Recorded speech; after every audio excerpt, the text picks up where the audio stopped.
కర్కాటక రాశి వారికి ఈ వారం సాధారణమైనటువంటి ఫలితమే గోచరిస్తూ ఉన్నది.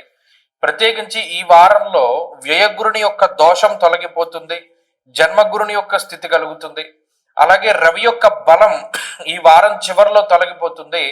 ఈ వారం చివరి దగ్గర నుండి అర్ధాష్టమ రవిగా రవి తన యొక్క ఫలితాన్ని ఇస్తున్నారు.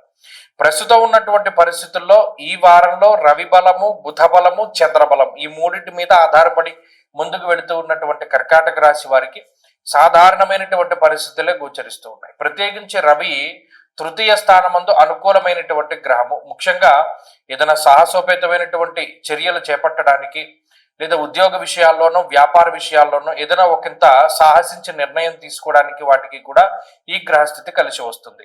కాకపోతే ఈ వారం చివరికి వచ్చేసరికి గ్రహగతులు మారిపోతున్నాయి కాబట్టి ఈ వారంలో తీసుకునేటువంటి నిర్ణయాలు మాత్రం చాలా ముఖ్యమైనటువంటివిగా ప్రభావవంతమైనటువంటివిగా ఉంటాయి ఈ జీవిత కాలంలో, ముఖ్యంగా వచ్చే 6 నెలల పాటు. అందువల్ల కర్కాటక రాశి వారు ఈ వారంలో ఏ నిర్ణయం తీసుకోవలసి వచ్చినా దానికి 1కి 100 సార్లు ఆలోచించి నిర్ణయం తీసుకోవాలి. తొందరపాటు చర్యలు తీసుకోకూడదు. కోపంలోనూ బాధలోనూ దుఃఖంలోనూ నిర్ణయాలు తీసుకోకూడదు. ఏదైనా ఒక ఆఫర్ వచ్చింది, ఒక అవకాశం వచ్చింది, లేదా పలానా పని మీరు చేయాలి అనుకుంటున్నారు, దానికి విశేషమైనటువంటి కృషి గత కొద్ది కాలంగా మీరు చేస్తున్నారు, అయినప్పటికీ కూడా దానికి సంబంధించిన నిర్ణయం తీసుకోవాల్సి వచ్చినప్పుడు 10 మంది దగ్గర కూడా సలహా తీసుకోవాలి. అప్పుడు ఏది మంచిది, అందరూ ఏది చెప్తున్నారు అనేటువంటి దాని మీద ముందుకు వెళుతూ ఉండడం చెప్పదగినటువంటి సూచన. అలాగే ఈ వారంలో తీసుకునేటువంటి నిర్ణయాలు ఇందాక చెప్పినట్టు ఒక 6 నెలల పాటు ప్రభావాన్ని చూపెడతాయి. కాబట్టి మంచైనా చెడైనా దాని తాలూకు ప్రభావం అప్పటి వరకు ఉంటుంది. చాలా జాగ్రత్తగా ఉండాలి.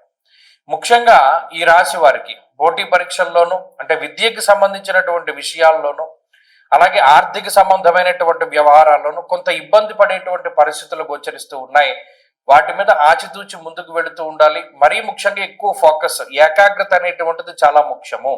ఏకాగ్రత లేకపోతే ఏ పని చేయకూడదు. ఏకాగ్రత ఉంటేనే పని చేస్తూ ఉండాలి.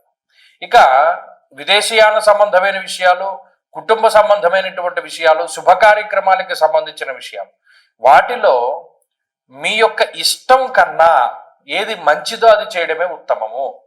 ఈ విషయాన్ని చాలా జాగ్రత్తగా గుర్తుపెట్టుకోండి.